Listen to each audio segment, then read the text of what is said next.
خۆشحاڵ بین بە سەردانی بەڕێزیان بۆ پەرلەمانی کوردستان و لە پەرلەمانی کوردستان ئێمە شانازی بەوەکەین کە سیاسەتوانی وەکو عوسمان بایدەمیر هەیە کە لە پێناوی ئاشتی و دیموکراسی و پێکەوە ژیانی گەلان لە ناوچەکە لە پێناوی خۆشگوزەرانی هەموو لایەک هەبات و تێکۆشانی کردووە و ئەوەشمان ڕوون کردەوە کە ئێستا پەرلەمانی کوردستان نوێنەرایەتی تەواوی پێکاتەکانی گەلی کوردستانەکە و ئێمە سوورین لەسەر ئەوەی کە چارەسەری ئاشتیانە بۆ پرسی کورد لە باکووری کوردستان هەبێ لەسەر بنەمای پێکەوە ژیان و بەرژەوەندی هاوبەش و ڕێزگرتن و لەسەر بنەمای دراوسێتی باشتر لەگەڵ گەلانی تریش لە ناوچەکە شەرەف و ڕوومەتێکی مەزنە کە ئەز ئیرۆ لەگەل برادران هەموو حیزبەکان لە پارلەمەنتی کوردستان بەڕاستی ئەڤ فەرسەند و دەرفەت و سوودێکی gelek mezin e ji bo her çarperçe Kurdistan.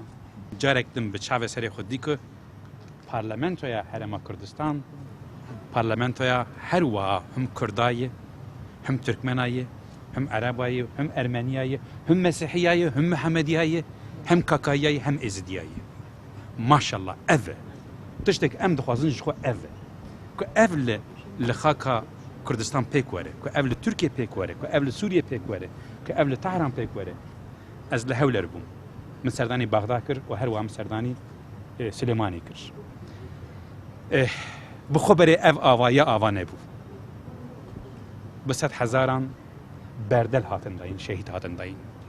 Ecarek din weka ewladekî milletê Kurd beşna xwe li ber hemû şehîdên çarperçe Kurdistan de tewînim ku wan jiyana xwe feda kir. Lazim e ku em jî layık bibin ku ev avaya heya bi heya mayînde bikin